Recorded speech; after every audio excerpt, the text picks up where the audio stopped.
अकोल्यात नव्या पदावर रुजू होण्यासाठी निघालेला जीवने कुटुंबाचा प्रवास समृद्धी महामार्गावरच कायमचा थांबला। धामणगाव रेल्वे जवळील चॅनल क्रमांक 106 परिसरात झालेल्या भीषण अपघातात एकाच कुटुंबातील 5 जणांचा जागीच मृत्यू झाल्याने चंद्रपूर शहरावर शोककळा पसरली आहे।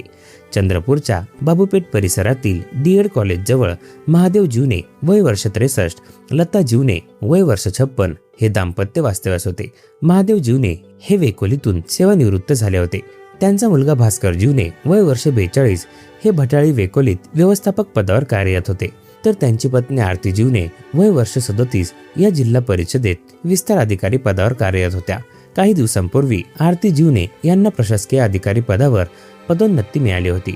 अकोला येथे नव्या जबाबदारीची सुरुवात करण्यासाठी त्या सज्ज झाल्या होत्या। त्यांनी अकोल्यात भाड्याची खोलीही निश्चित केली होती आणि पदभार स्वीकारून त्या पुन्हा चंद्रपुरात परतल्या होत्या।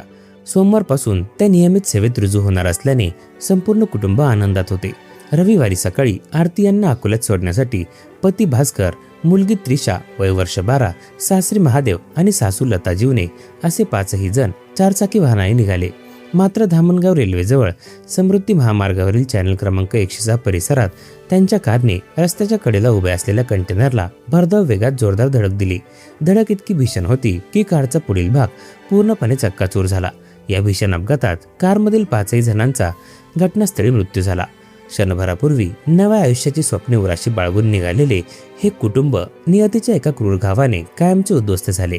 या दुर्घटनेची माहिती चंद्रपुरात पोहोचताच बाबूपेठ परिसरात शोककळा पसरली। जीवने कुटुंबाच्या घरासमोर दिवसभर नातेवाईक, मित्रपरिवार आणि नागरिकांची गर्दी होत होती। परिसरात नीरव शांतता पसरली होती। पदोन्नतीचा आनंद साजरा करणाऱ्या या कुटुंबावर काळाने अवघ्या काही तासात दुःखाचा डोंगर कोसळला।